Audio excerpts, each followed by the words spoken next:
Hey sir, I'm Kadit Sibilia and introduce what marine environment and what are the major source of marine pollution and its impact hazard to human, animals, and shipping industry. Last, Marford Convention history when it was adopted and all the regulation of Marford Annex 1 to 6. What is marine environment? Marine environment International Maritime Organization shipping which transport about 90% of global trade is statistically the less environmentally damaging mode of transport when into productive value definition.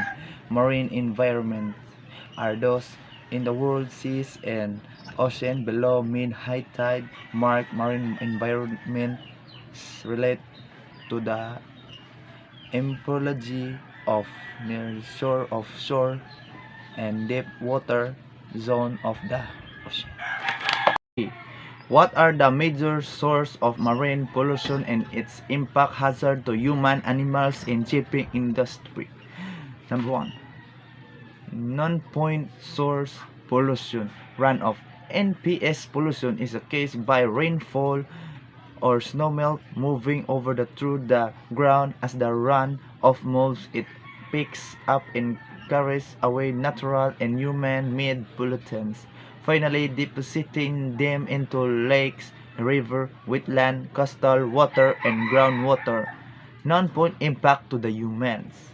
It can also carry pathogenic bacteria and viruses released from failing septic system and inadequately treated seaweeds, which can result in closed beaches and shellfish beds, contaminated drinking water source, and even severe human illness. Non-point impact to the animals. Topsoil or silt from field or construction site can run off into waterways, harming fish and wildlife habitats. Non-point source pollution can make river and ocean water unsafe for humans and wildlife. In some areas, this pollution is so bad that it causes beaches to be closed after rainstorm. Number 2. Oil spill pollution. An oil is the release of a liquid petroleum hydrocarbon into the environment, especially the marine ecosystem, due to the human activity, and is a form of pollution.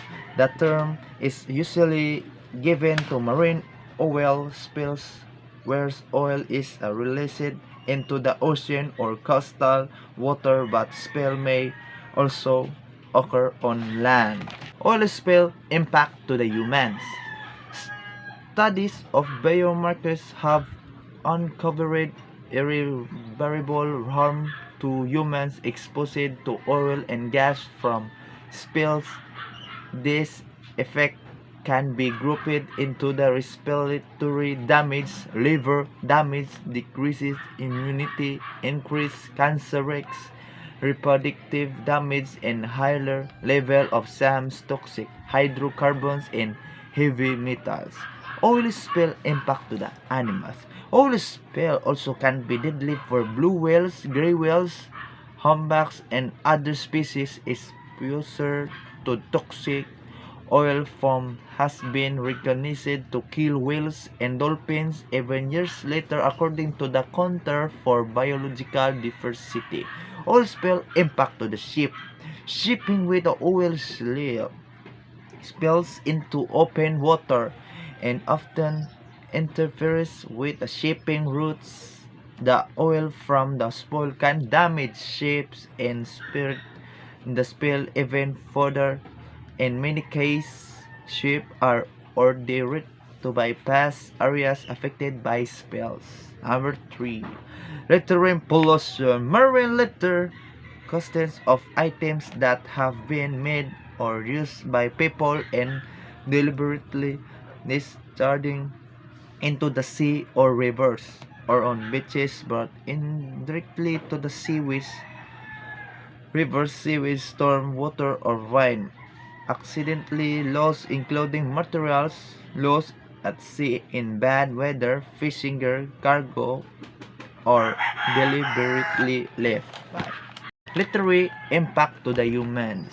Marine litter cause social impacts such direct short-term public health issue, injuries, environment and navigation hazard, and a direct long-term impact on quality of life, reduction, opportunities, loss of aesthetic value, and loss of non-use value.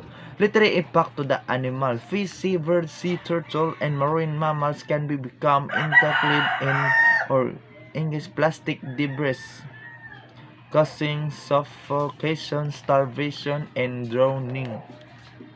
Ocean mining pollution. Deep sea mining is the process of retrieving mineral deposits from the deep sea, the air of the ocean below zoom and scraping of the sea floor, and pollution from mining processes can wipe out entire species, many yet to be discovered.